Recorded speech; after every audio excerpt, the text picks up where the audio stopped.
की पहा कलीचे महिमान, आ सत्या शरीर जले जन,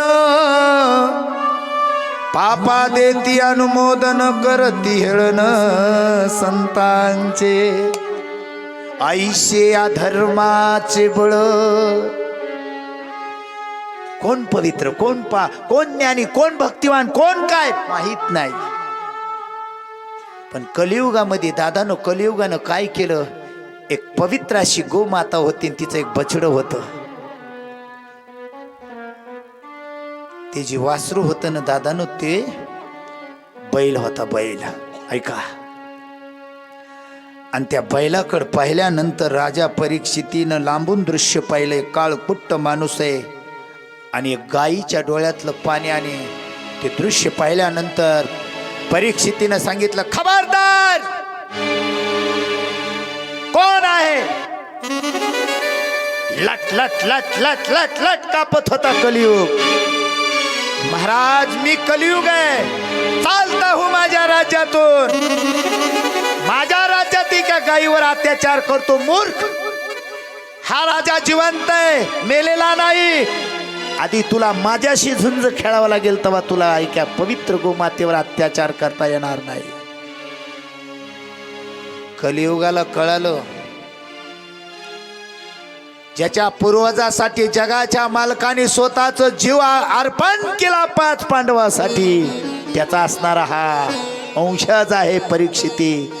मग डोक्यात आलं आणि कलियुगाने शरणागती स्वीकारली।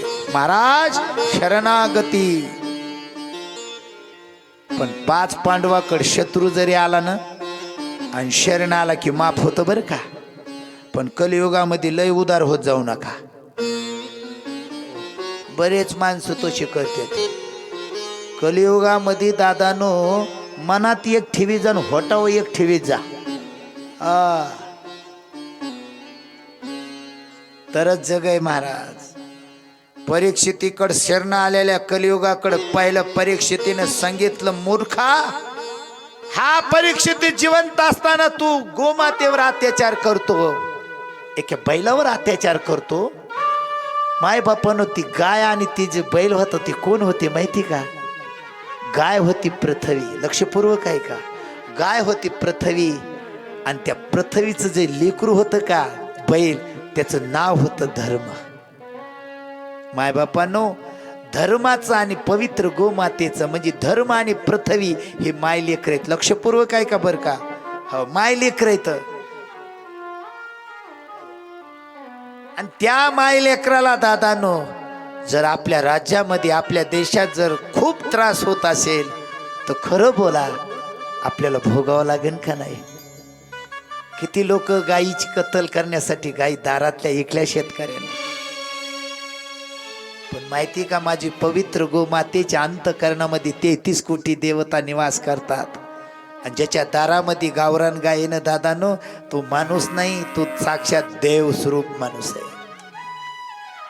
इतकी पवित्र गोमाता असते। पुढे प्रसंग तुम्ही ऐकणार आहेत सज्जनानो। भगवान श्री कृष्णाने गायीच का चारल्या? पवित्र। आणि खरं बोला, लोकांना आता बैल दारातलं इकले काय घेतलं? ट्रॅक्टर। बोलू जा होय, काही गरज आहे का? बैलाचे पाऊल जेव्हा जमिनीवर पडतात का तेव्हा जमिनीला काय फुटतो? लेकराचा परिश्रम माईला झाल्यानंतर काय होतं? पाना फुटतो का नाही? हे की नाही?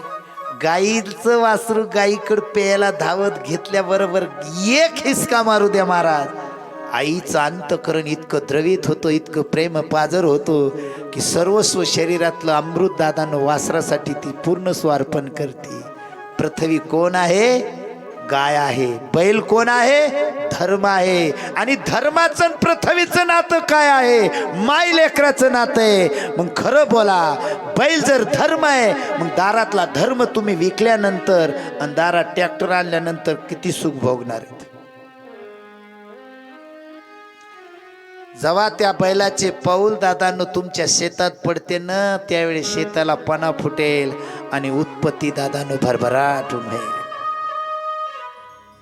पण शरण आलेल्या कलियुगाला बर का, सांगितलं कलियुगा मी तुला माझ्या राज्यात जागा देतो पण तुझ्याकडले गुण सांग. तो म्हणला महाराज सगळे गुण वाईट आहेत पण एक गुण लय चांगला आहे. बरं का महाराज, सगळे गुण चांगले नाहीत वाईट आहेत पण एक गुण चांगला आहे. कोणचा? जो मी एकदा इथं आलो ना माझ्या युगामध्ये जो देवाचं भजन करीन ना, कलियुगा माझे करावे कीर्तन, कलियुगा माझे करावे कीर्तन, कलियुगा माझे करावे कीर्तन, कलियुगा माझे करावे कीर्तन, कलियुगा माझे करावे कीर्तन, कलियुगा माझे करावे कीर्तन. मस्त आवाज. कलियुगा माझे करावे कीर्तन, कलियुगा माझे करावे कीर्तन. ज्ञान नारायण देईल भेटी, ज्ञान नारायण देईल भेटी, कलियुगा माझे करावे कीर्तन, कलियुगा माझे करावे कीर्तन. ओ कलियुगा माझे करावे कीर्तन, कलियुगा माझे करावे कीर्तन, कलियुगा माझे करावे कीर्तन.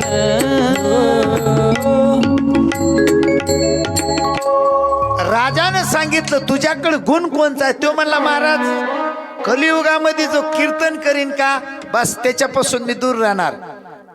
महाराज परीक्षितीनं 4 ठिकाण दिले बरं का कलियुगाला राहण्यासाठी, आणि ज्या 4 ठिकाणावर जर माणसं गेले तर नक्की बरबाद झाल्याशिवाय राहत नाहीत. नंबर 1 पत्याचा डाव, दूतंपानम. जिथं दूध कशाला म्हणायचं, महाभारत घडलंच नसतं. चांगल्या माणसानं पत्याचा डाव जिथं चालू आहे तिथं जाऊन जास्त वजन मारायचं नाही. कारण मी प्रत्येक माझ्या सर्वस्व असणाऱ्या मित्रांच्या पाया पडून सांगेल, तिथं कोणची माणसं जातात ज्यांना दुसऱ्याचं धन लुटून आणलेलं असतं का तिथं जाऊन ती माणसं धन अर्पण करतात. पण कष्टाचा जो पैसा आहे ना दादा, दिवसभर पसीना पसीना केल्यानंतर तो माणूस जाऊन दारू पिऊ शकत नाही, पत्ता खेळू शकत नाही, लेकराला घरी आल्यानंतर काहीतरी खायला घेऊन येईल, पत्नीला सुखात ठेवील. अरे कष्ट करतात, पती पत्नी विचारानं राहतात. त्या घरामध्ये दादानो कलियुग येऊ शकत नाही, तिथं लक्ष्मी नारायण राहू शकतात. दारू पत्ता नका दादा. चला पुढं. नंबर 2 मदिरा. कलियुगाला जागा दिलेली मदिरा म्हणजे दारू. दारू सारखं औषध घरात आणू नका. चला पुढं. या विचार वेश्यागमन, तिथं कलियुगाला जागा आहे. सात्विक माणसाने जायचं नाही तिकडं बरं. सोना, दुसऱ्याचं धन घरात आणून जास्त दिवस ठेवायचं नाही. कारण दादानो कष्ट केलेला पैसा तुम्हाला सुख देतो, पण दुसऱ्याचं धन घरात आणल्यानंतर सुख देईन का मामा?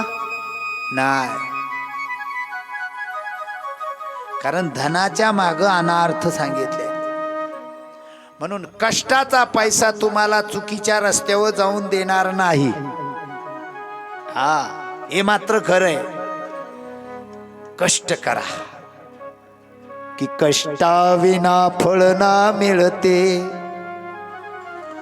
तुझ कळते परिणा वळते, हृदयात यताही जळते,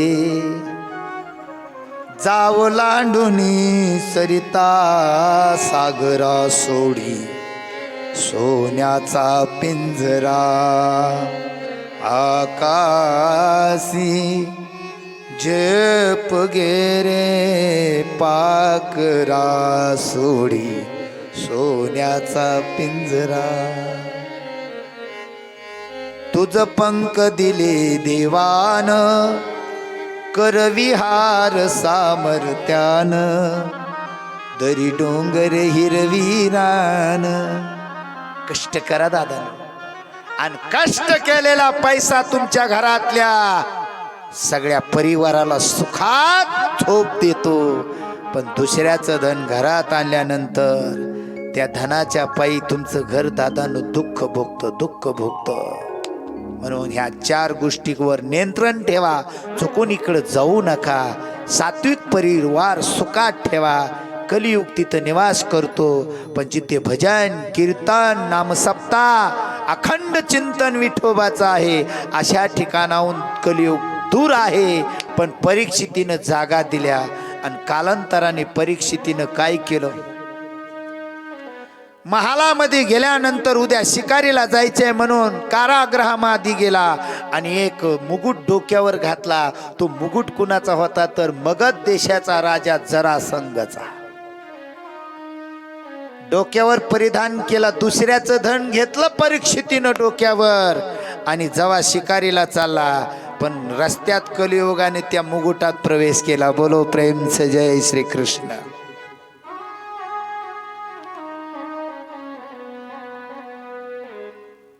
आता परीक्षिती सात्विक बुद्धीचा होता पण दुसऱ्याचं धन डोक्यावर परिधान केलं म्हणून कलियुगानं प्रवेश केला आणि काय आता बोलतोय परीक्षिती बिघडल्याहून लागला बोलायला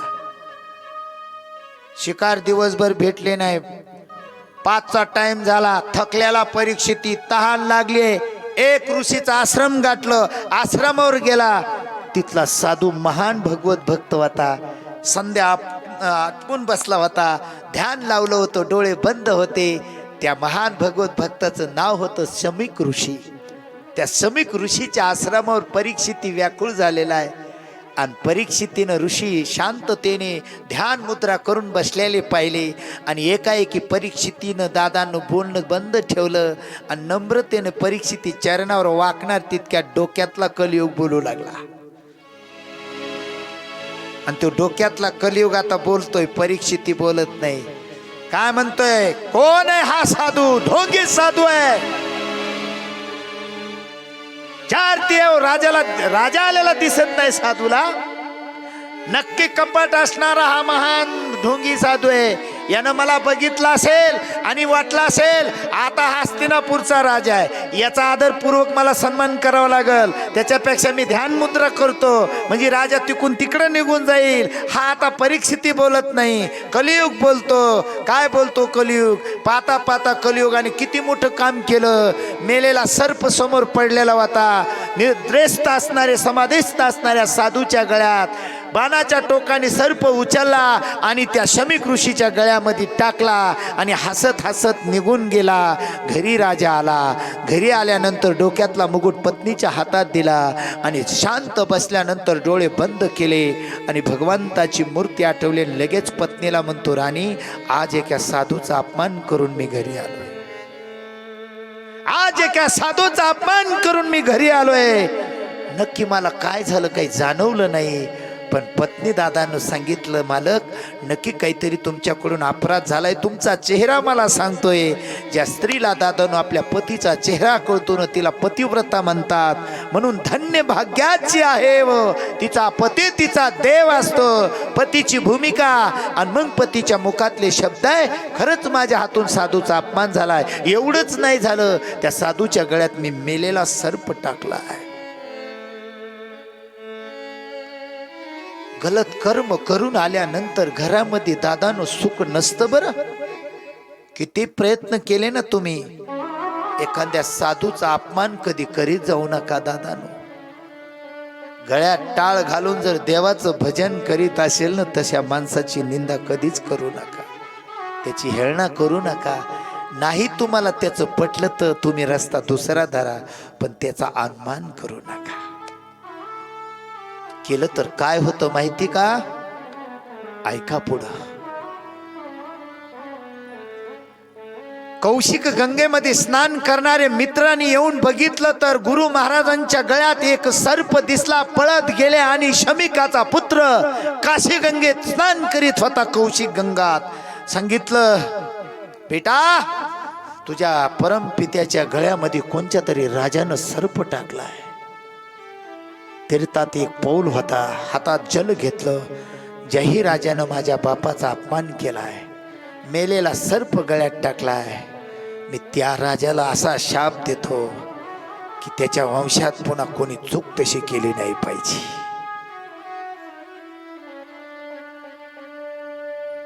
हातात पाणी घेतलं आणि सांगितलं, जो बी राजा असेल, ज्या राजानं माझ्या परमपित्याचा अपमान केलाय, आजच्या दिवसापासून 7व्या दिवशी हा सर्प त्याला दंश करीन आणि राजा मृत्यूला जाईल. कथेत बसला याच्यातला आध्यात्मिक डोक्यात ठेवा बरं का. किती श्रीमंती होती महाराज राजा परीक्षितीला, किती श्रीमंती होती. पण गलत लोकाला सहारा दिल्यामुळं काय झालं, कलियुगाला सहारा दिल्यामुळं काय झालं. एवढी मोठी श्रीमंती असताना सुद्धा दादानो त्या श्रीमंतीला नमस्कार करून कुठं जावं लागलं. कुठं गेला राजा.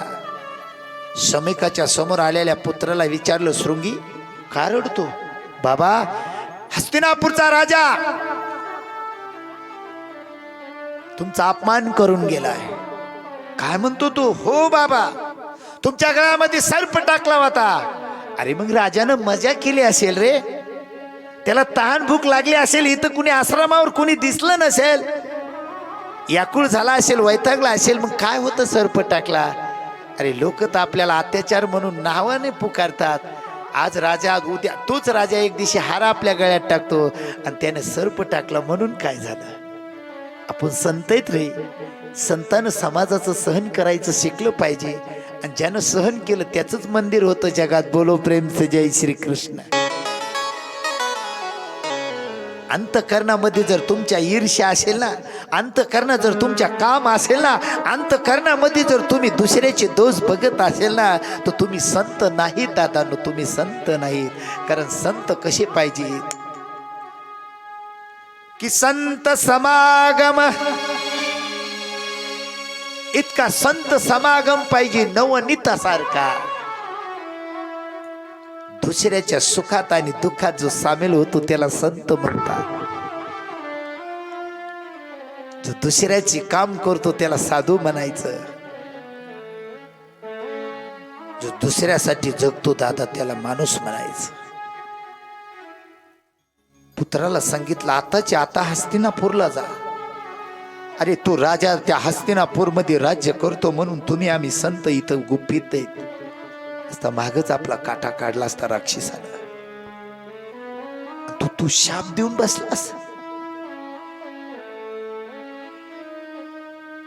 म्हणून चांगल्या माणसानं दादानं शब्द तोंडातून बाहेर पडायच्या आधी विचार करून टाकले पाहिजेत महाराज. आपल्या शब्दामुळे जर एखाद्याची अधोगती होत असेल तर ती शब्द नाही, ते शाप आहे. चांगले माणसं दादानं विचार करूनच बोलत असतात.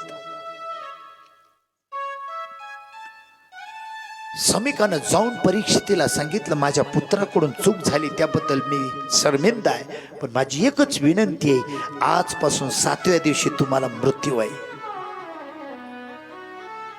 आणि साधूच्या पुत्रानं दिलेला शब्द काही माघारी घेता येत नाही. धनुष्यातून पडलेला बाण माघारी घेता येत नाही. माणसाच्या तोंडातला शब्द सांगितलं, महाराज तुमच्यासारख्या संताचा अपमान ह्या परीक्षेतून घडलाय. ज्या अर्थी मी 7 दिवस मरत नाही त्या अर्थी तुमच्या पुत्रानं माझ्यासाठी खूप मोठं वरदान दिलंय, शाप नाही दिला. 1 सेकंद सुद्धा मी जगायला पाहिजे नव्हतो. एका साधूचा अपमान करून मी घरी आलोय, पण तुमच्या पुत्रानं माझ्यावर उपकार केलाय आणि खरंच त्याचा मोबदला चुकवायचा आहे. काय करू, आताची आता जा आणि 7 दिवसात करायचं जे कर्म आहे ते लवकर कर, कारण तू 7व्या नंतर मरणार आहेस. म्हणून सर्व मायबापांनो भाग्यशाली आहे तुम्ही. मरायचं असेल ना तर भागवत श्रवण करून मरा. शास्त्रात 2 ग्रंथ सांगितलेले आहेत. जीवन जगायचं असेल तर भगवद्गीता श्रवण करा, आणि मरायचं असेल तर दादानो परीक्षित होऊन मरा. तुमचं मरण तुम्हाला वाटणार नाही. कारण जगावा कसं हे भगवान श्रीकृष्णाने अर्जुनाला सांगितलं, आणि मरावा कसं राजा परीक्षितीला सुकाचार्यानं सांगितलं.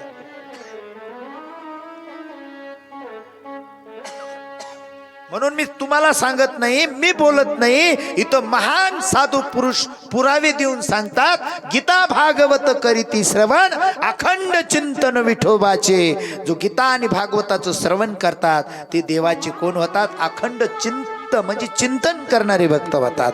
बोलो प्रेम से जय श्री कृष्ण. जय श्री कृष्ण. नमस्कार केला आणि परीक्षिती गंगाच्या काठावर आला. आणि परीक्षिती गंगाच्या काठावर प्रत्येक ऋषी मुनीला काय म्हणतो? आता तिथे काही साधारण होते का? वसिष्ठ च्यवन गौतम मेधा तथा अंगिरास्य पुलस्य वामदेव.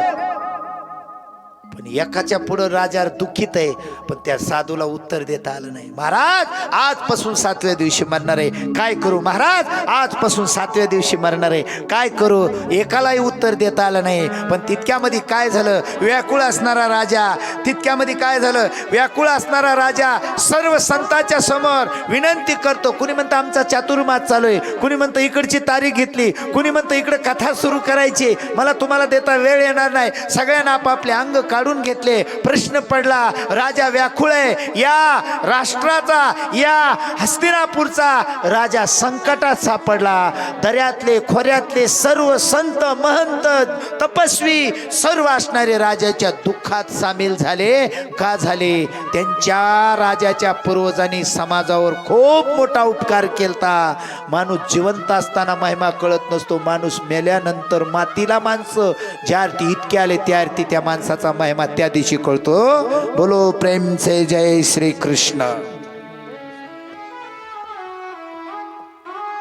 चिंतनीय विषय. रडत आहे राजा, पण काय झालं महाराज? एकाला उत्तर देता आलं नाही. तितक्यामध्ये सूतजी सोनकजी ऋषींना सांगतात, ऋषी हो, 16 वर्षाची युवती समोरून आलेली आहे. नग्न अवस्थेमधला महान युवती साधू दिगंबर केशवर्णम. सर्व ऋषी मुनीने ते चालते ज्ञानाचे बिंब दिसले. चालत ज्ञान दिसल्यानंतर ऋषी मुनीने सांगितलं, राजा, ए राजा, अरे खरंच आनंदाची बातमी आहे राजा. तत्रा भगवत भगवान व्यासपुत्र श्री व्यास मुनी का नंदन श्री सुकाचार्य चाललेले आहेत, आणि त्यांचे जाऊन तू पाय धर.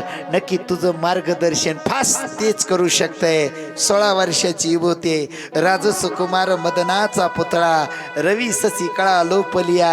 आणि अशा जाऊन त्या लेकराची चरण राजानं पकडले. कसा दिसायला होता? दिगंबरम वस्त्रकीर्ण केशम प्रलांब बाहू सुरमूर्तयाना.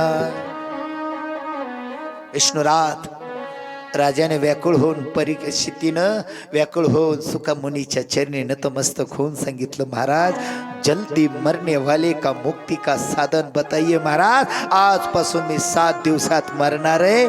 तितक्यात परीक्षितीकडे पाहिलं, त्या 16 वर्षाच्या तरुणानं सांगितलं, काय राजा आहेस? मरणाला घाबरतो राजा? 7 दिवसानंतर मरणार याच्यासाठी तुझ्या डोळ्यात पाणी शोभत नाही राजा. एक काम कर. काय करू महाराज? घाबरू नको. आल्या आल्या प्रश्न विचारणारे काही अतिथी काही करणारेस का नाही माझे उपचार? बसायला आसन टाकलं. सर्व प्रजातले तपस्वी साधू सध्या तिथं आहेत. 16 वर्षाचं ज्ञान आल्यानंतर राजा परीक्षितीनं प्रश्न केला, महाराज आजपासून 7व्या दिवशी जाणारे काहीतरी साधन द्या.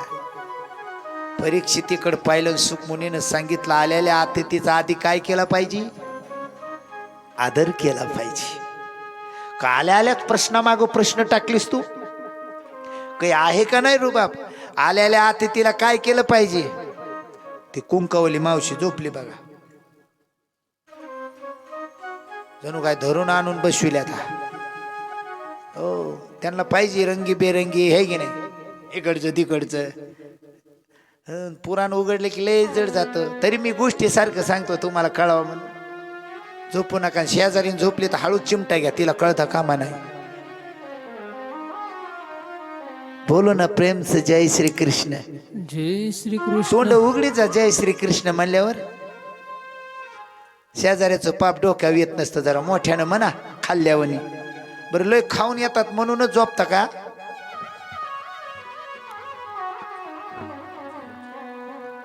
चांगलं ऐकण्यासाठी जड जातं ना, हे की नाही.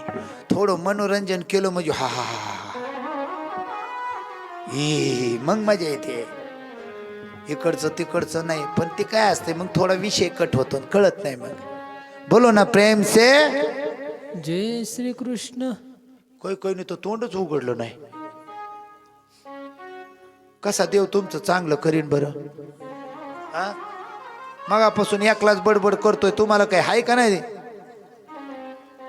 मना जरा मोठ्यानं बोलो जय. असं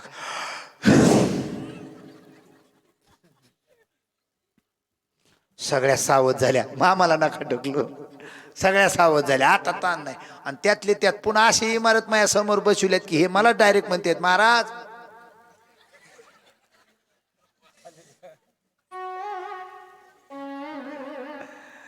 कथा करायलाच म्हणतात, बस कर आता. हरे कृष्ण हरे कृष्ण. राजा परीक्षितीनं सुखाचार्याचं स्वागत केलं, सुंदर पैकी स्तुती केली. महाराज सोरधरा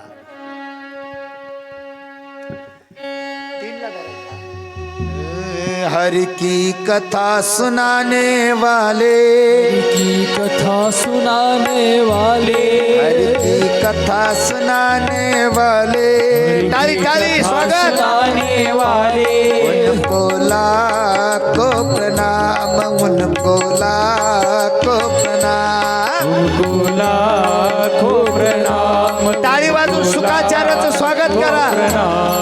उनको लाखो प्रणाम, उनको लाखो प्रणाम. बदल नाही करायचा. तुमको लाखो प्रणाम, तुमको लाखो प्रणाम. हरि की कथा सुनाने वाले, कथा सुनाने वाले, प्रभु की कथा सुनाने वाले, प्रभु की कथा सुनाने वाले. उनको लाखो प्रणाम, उनको लाखो प्रणाम. उनको लाखो प्रणाम, उनको लाखो प्रणाम. हम लेकर विष का प्याला हो गए थे यम के द्वारा. हम लेकर विष का प्याला जा रहे थे यम के गाला. हम लेकर विष का प्याला हो गए थे यम के द्वारा. हम लेकर विष का प्याला हो गए थे यम के गाला. वो राह बताने वाले, राह बताने वाले, वो राह बताने वाले, ओ राह बताने वाले. उनको लाखो प्रणाम, उनको लाखो प्रणाम. उनको लाखो प्रणाम, उनको लाखो प्रणाम.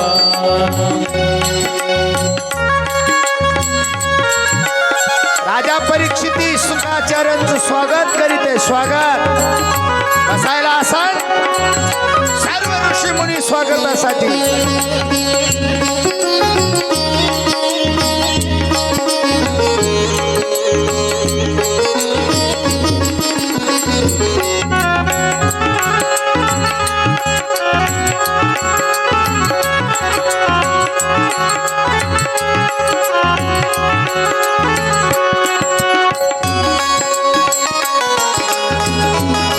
हरी बोल.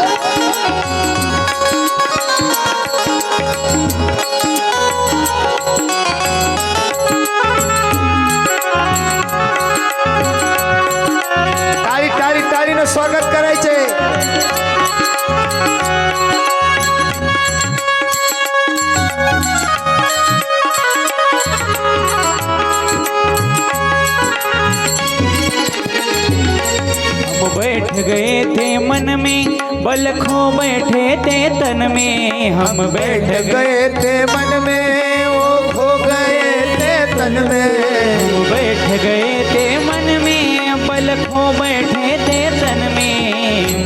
गए थे मन में, वो बैठे थे तन में। वो आग जगाने वाले, हरि नाम लुटाने वाले, वो आग जगाने वाले, हरि नाम लुटाने वाले। तुमको लाखों प्रणाम, तुमको लाखों प्रणाम, तुमको लाखों प्रणाम, तुमको लाखों प्रणाम।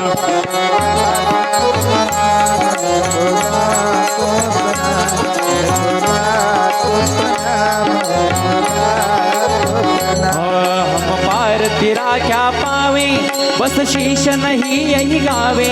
हम पार तेरा क्या पावे, हम शीश नहीं जो जावे। हम पार तेरा क्या पावे, बस शीश झुका यही गावे। हम पार तेरा नहीं पावे, बस शीश झुका कर जाए।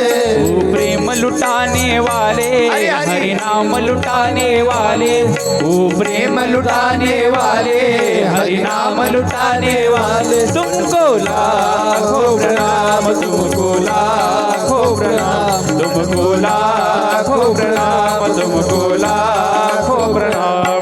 हरि कथा सुनाने वाले, हरि नाम लुटाने वाले, हरि कथा सुनाने वाले, हरि नाम लुटाने वाले। तुमको लाखों प्रणाम, तुमको लाखों प्रणाम, तुमको लाखों प्रणाम, तुमको लाखों प्रणाम, तुमको लाखों प्रणाम, तुमको लाखों प्रणाम, तुमको लाखों प्रणाम, तुमको लाखों प्रणाम। जय जय श्री राधे। राधे। लय आळस नका तरी जाऊ।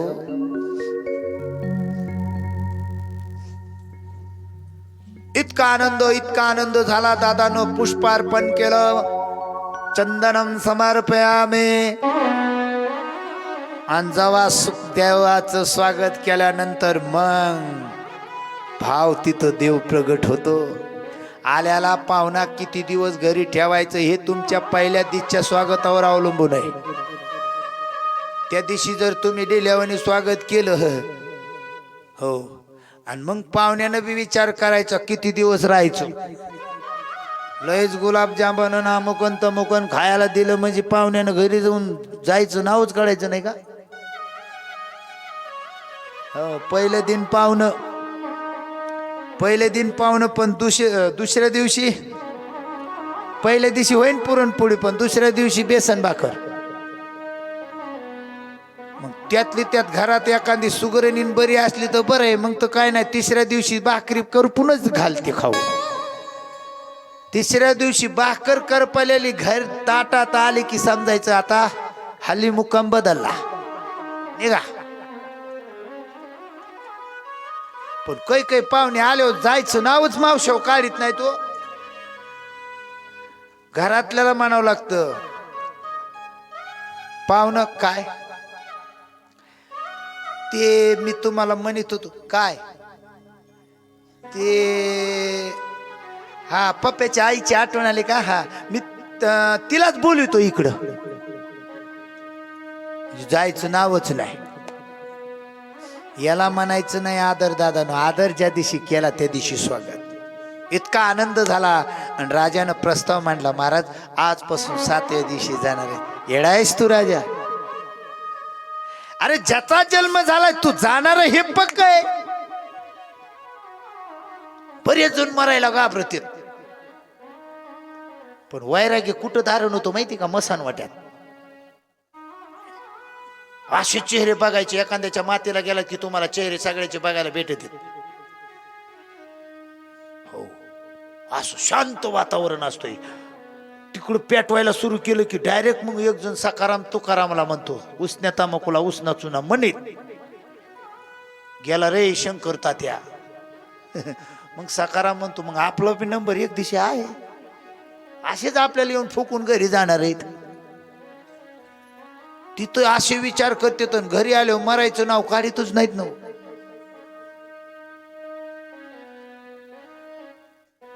मरण ठरलंय महाराज. राजा 7व्या दिवशी जाणार आणि आपल्यासाठी काय 8वा वार आहे का?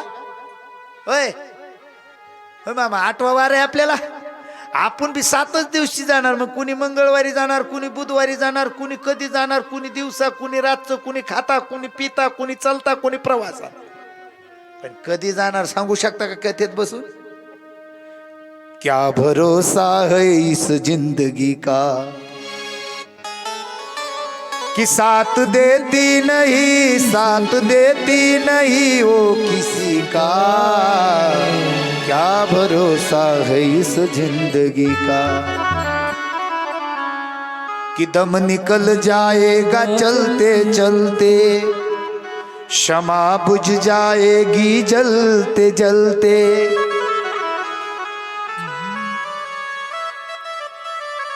कि दम निकल जाएगा रोशनी का, क्या भरोसा है इस जिंदगी का.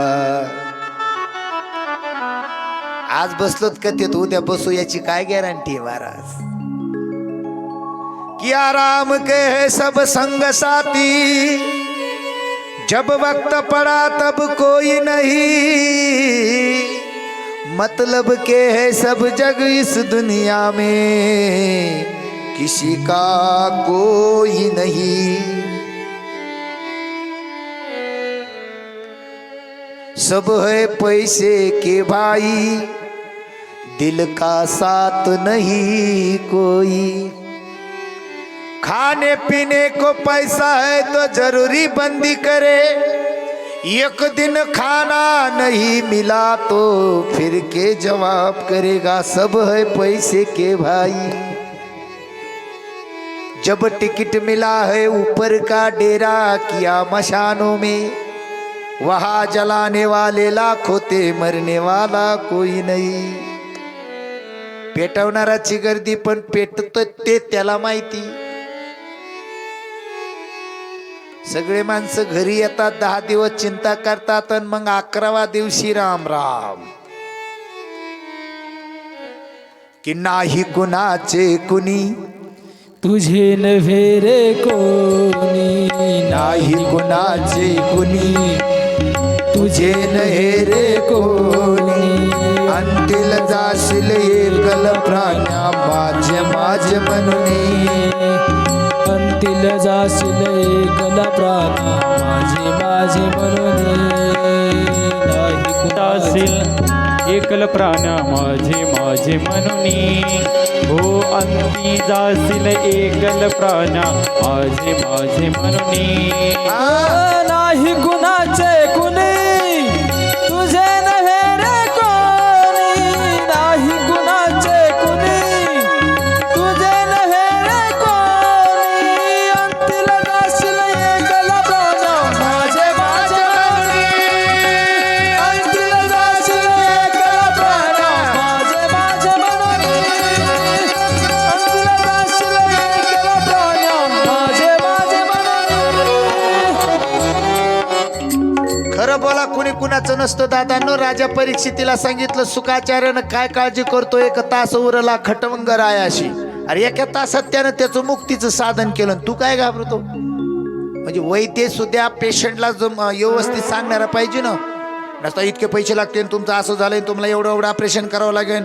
काही काही असे डॉक्टरनं दादांनो माणसं दवाखान्यात गेले ना वापस आलेच नाही या कोरोनाच्या काळात. हो, म्हणून आपण तोंडाला मास्क तसलं काहीच लावलं नाही आतापर्यंत. तर नाही लावलं. सर्दी नाही, खोकला नाही, काहीच नाही. काही काही किती वाईट दिवस आलते महाराज. ज्या आईनं जन्म लेकराला दिलाय त्या माईचं तोंड सुद्धा पोराला बघून दिलं नाही दादानो डॉक्टर लोकांना. किती वाईट दिवस आलता 2 वर्षाच्या काळात. नवीन नवीन रोगाला इतके घाबरले की काही घाबरूनच मेले. गावात सख्या गेला की तू क्या घाबरला, आपला नंबर आहेच म्हणला. इथले नाही बघ ना सख्यान तू क्या घाबरत बसतान. इथं तसं काही मी कुणाला बोलत नाही, तुम्हाला हसविण्यासाठी बोललो. बोलो जय श्री कृष्ण. जय श्री कृष्ण.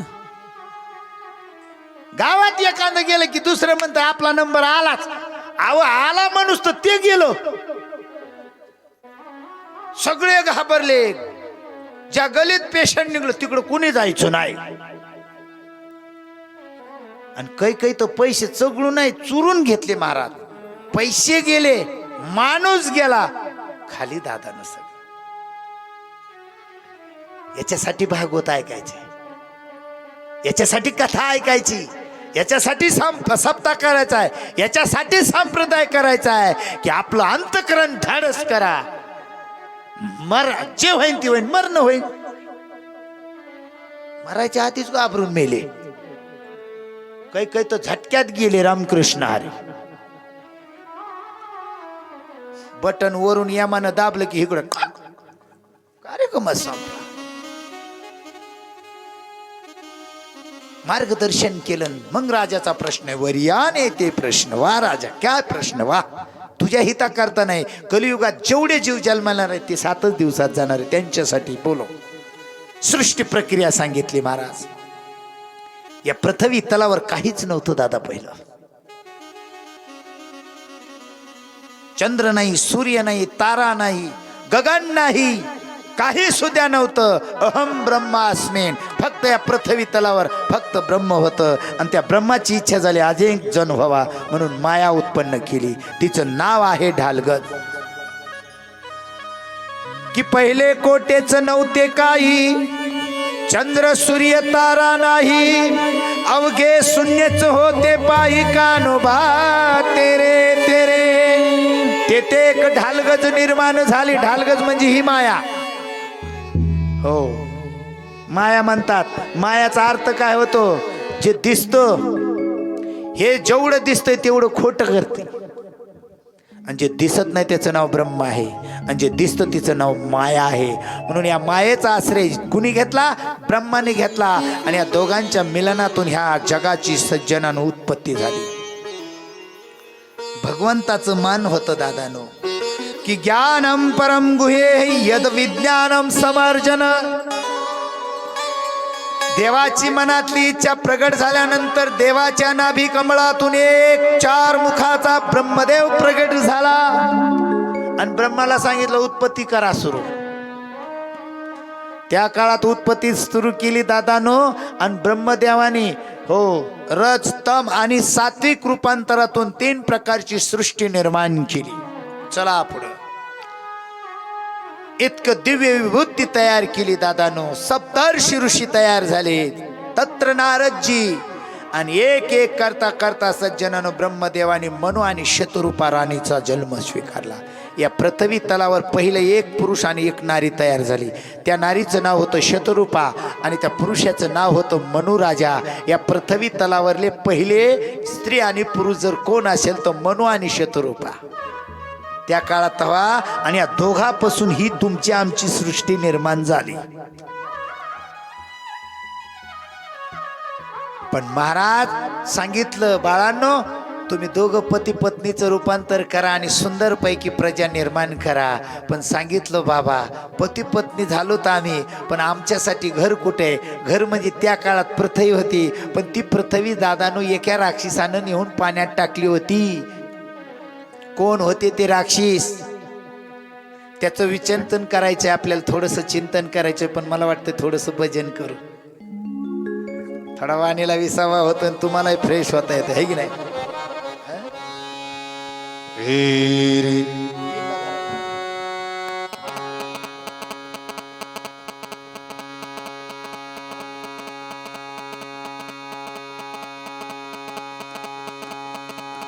कुणाचा फोन आलाय बघा. फोन आलता. विठ्ठल माझा माझा माझा माझा माझा विठ्ठल माझा मी विठ्ठलाचा. सर्वांनी टाळी वाजून प्रेमाने म्हणायचंय. विठुबरायाचं भजन आहे एकदम गोड ताल तालात.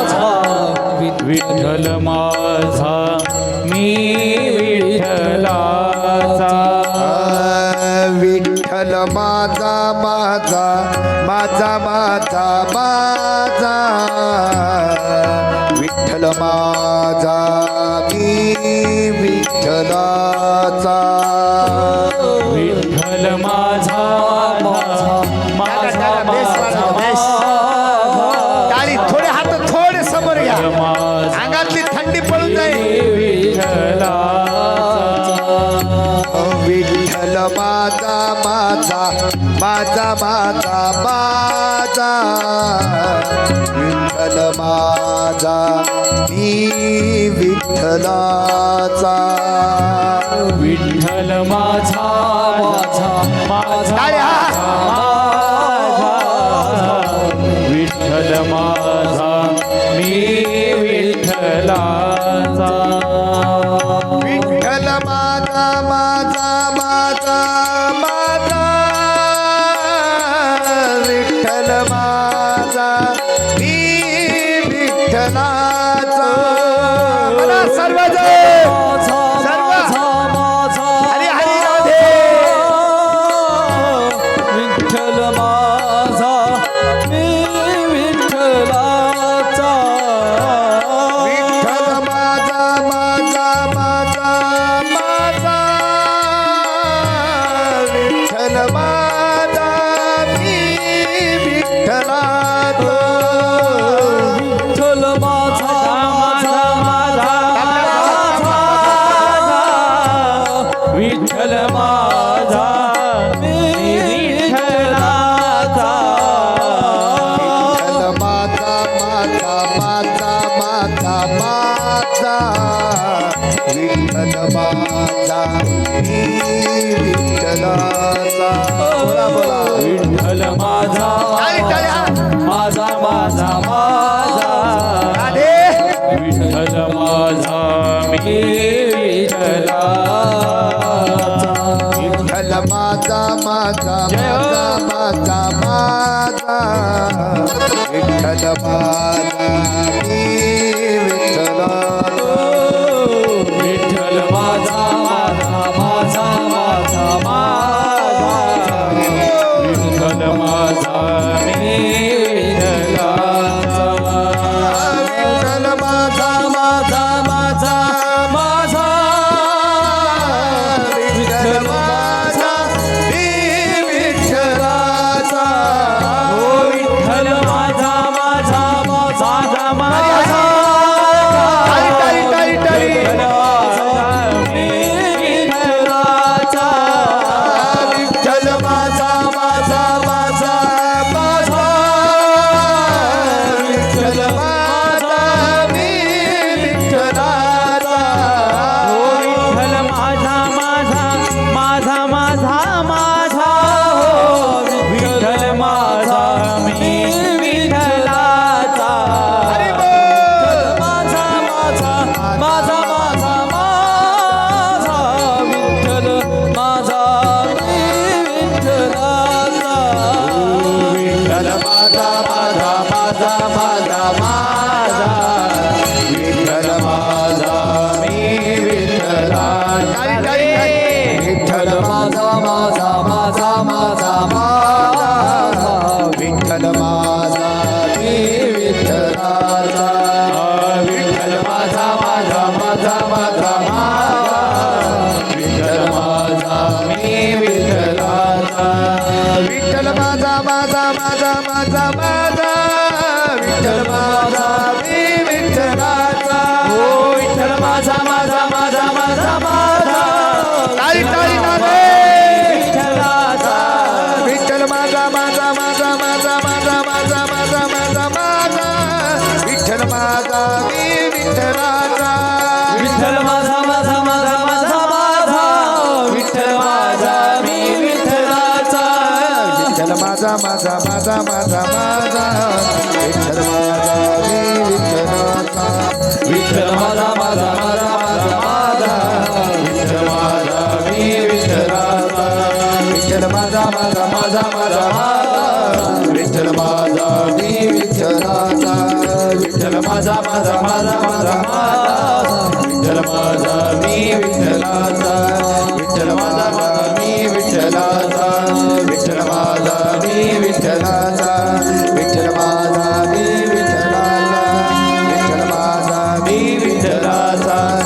माझा मी विठ्ठला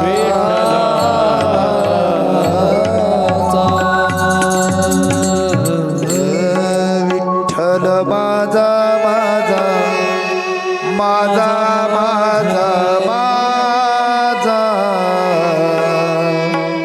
विठ्ठल माझा मी विठ्ठला.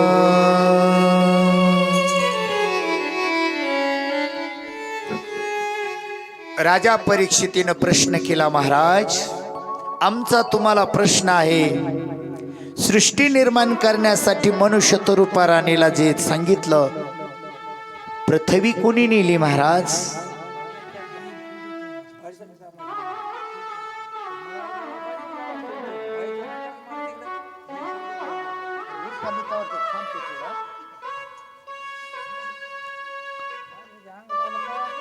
थोडीशी त्यांना आवाज देत जा. आम्हाला बाहेरची काय गरज आहे महाराज? ठीक आहे बर का, देत जा. म्हातारा माणूस आहे, सांभाळून घ्या. असू द्या बाबा, असू द्या, शांत राहा. इकडे लक्ष द्या. ज्याला जे नाही भेटलं ते तापू नका.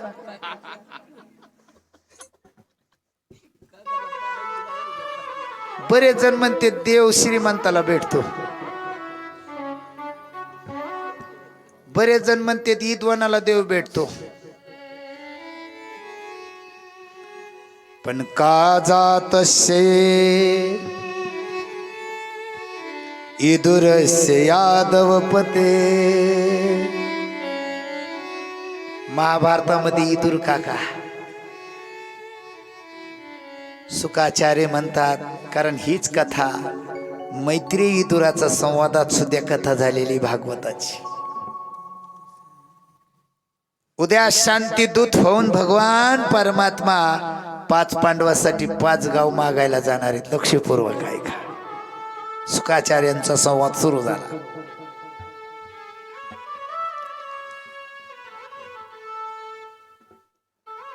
अख्खं हस्तिनापूर सजवण्यात आलं आणि जगाचा मालक आल्यानंतर सज्जनानं हस्तिनापूरच्या दरबारामध्ये 2 सेवकांनी आरुळी दिली. राजाजीराज महाराज कृष्णचंद्रजी महाराज पधारे हो. सगळ्या लोकांना स्वागत केलं. हस्तिनापूर मध्ये जगाचा मालक आलेली बातमी चौकड पसरल्यानंतर त्याच्या आदल्या रात्रीला काय झालं महाराज? दाशीचा पुत्र इदुर काका होते, पण आंधळ्या धृतराष्ट्राला इदुर नीती सांगतात महाराज. गोड इदुर नीती म्हणून पुस्तक आहे, अवश्य माणसाने वाचलं पाहिजे. इदुर नीती.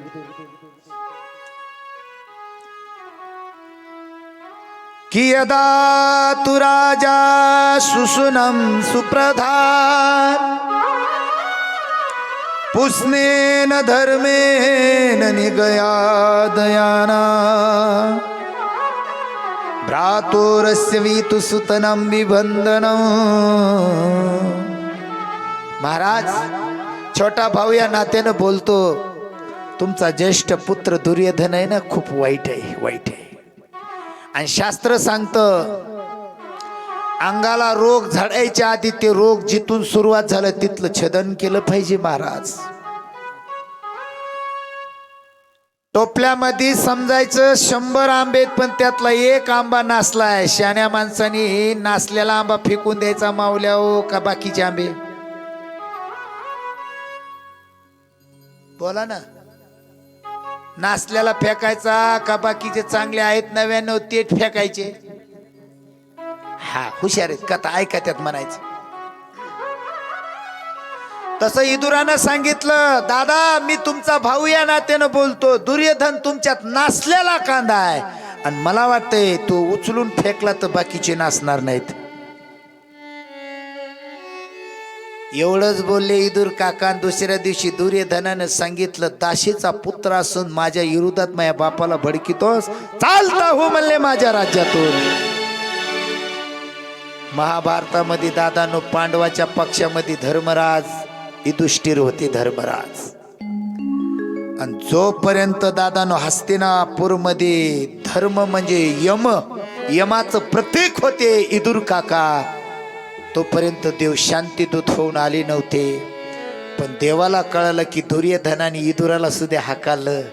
आता चित्त जर धर्म राहिला नाही तिथं अधर्म सुरू झाला, म्हणून देव दादानं चालून आले. पण देवाच्या स्वागतामध्ये सज्जनानं त्या टायमाला इदुर काका नव्हते. इदुर काका तुमच्या आमच्यासारखी प्रजेत उभा होते. जगाच्या मालकानं आल्या आल्या स्वागत केलं दुर्योधनानं, आऊ ना केशव. पण दुर्योधनाच्या स्वागतामध्ये स्वार्थ होता दादानो, देवाचा आदर नव्हता. देवानं सांगितलं दुर्योधना 5 पांडवासाठी मी आलेलोय, 5 गाव तरी मागण्यासाठी आलोय. दुर्योधनाने एका शब्दात उत्तर दिलं, म्हणले केशव बोलू का? हो. युद्ध खेळल्याशिवाय सुईच्या टोकावर जेवढी माती बसेल ना तेवढी मी 5 पांडवांना देणार नाही. देवानं सांगितलं दुर्योधना युद्ध कळतं का तुला? कितीतरी स्त्रिया विधवा होणार, कितीतरी लेकर अनाथ होणार, ही माती लाल बुंद होणार, आणि तू युद्ध मागतो पांडवाकडून?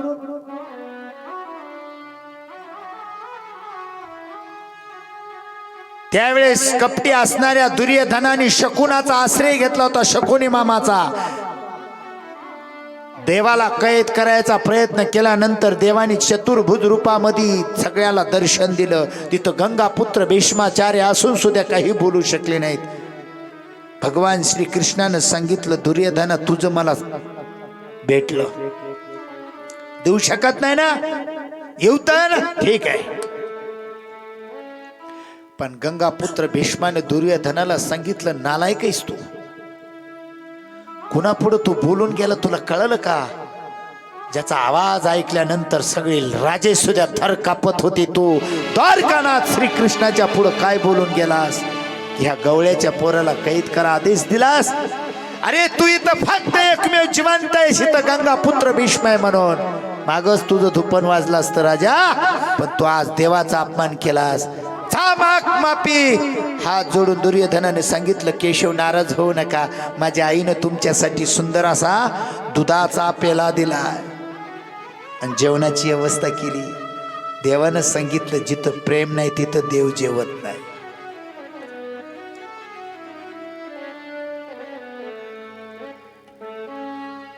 सांगितलं दुर्योधना मला निमंत्रित आहे, मी निमंत्रण दिलेलं आहे मला एक जणानं. कोण आहे?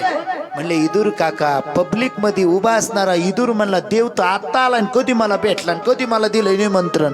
हे असं कसं शक्य? नाही दिलं म्हणले. अहो म्हणले काय देवा, त्याला आता खायचं अवघड आहे, ते तुम्हाला काय जीव घालेल? देव म्हणला निमंत्रण दिलंय ना, मग व्यवस्था केली असेल. पळत गेला. वनात होती झोपडी, त्या झोपडीत होती त्या इदुराची धर्मपत्नी, तिचं नाव होतं मृदुला.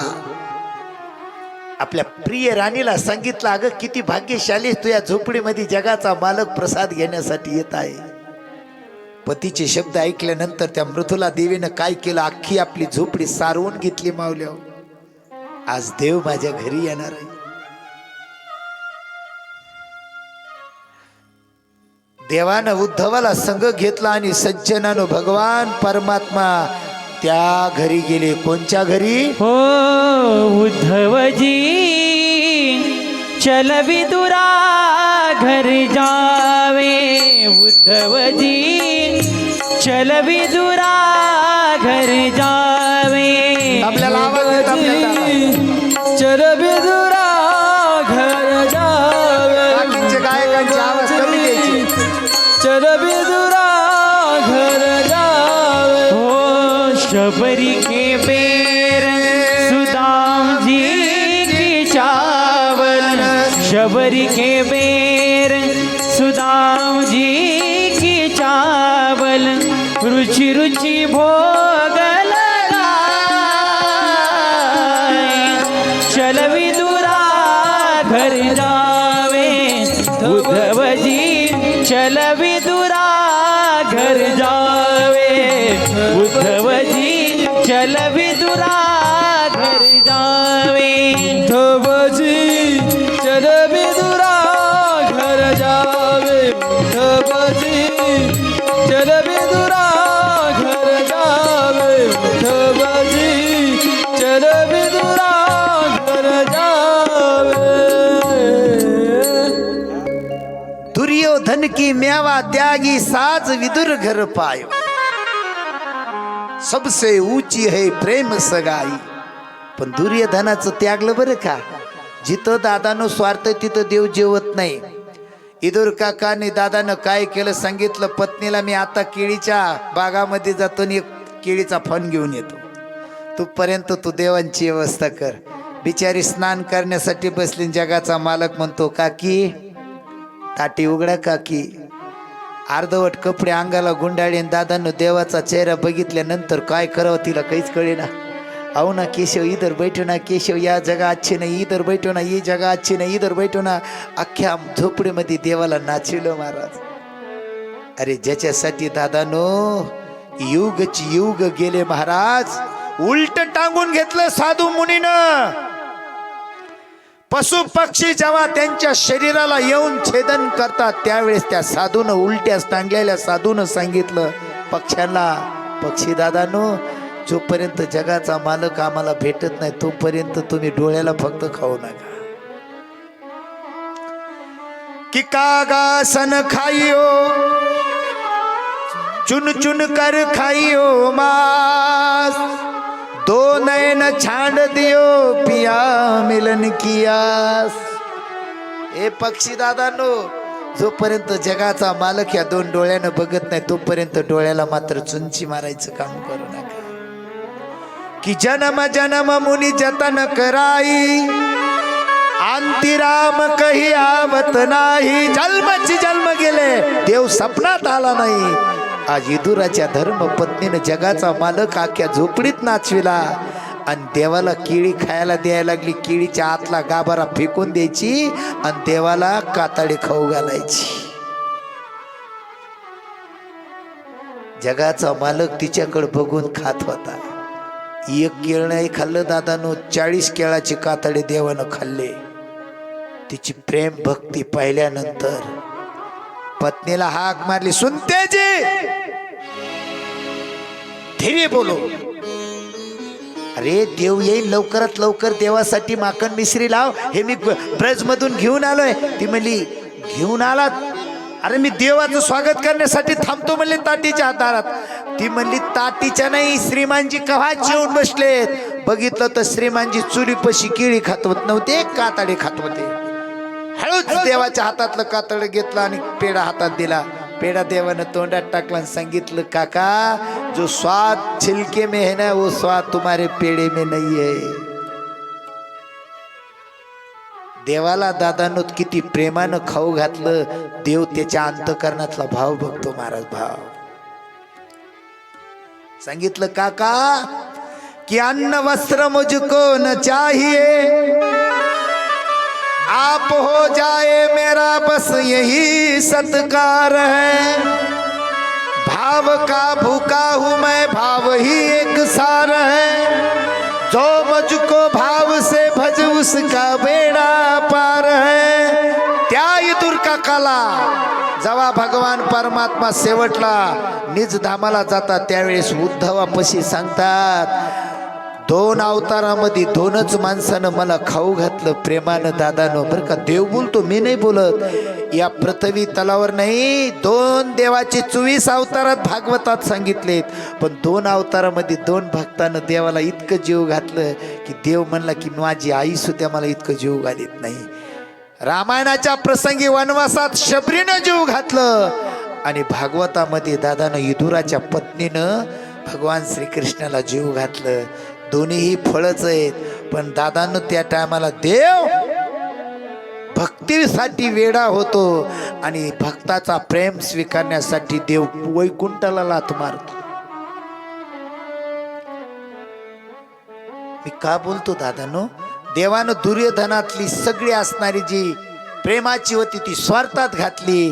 पण इदुराच्या घरी येऊन इदूर काकाला आणि काकीला सांगितलं, काका काकी येतो मी, जगाचा मालक मीच, धामाला जाताना कुणाचं नाव घेतलं नाही पण इदुराचं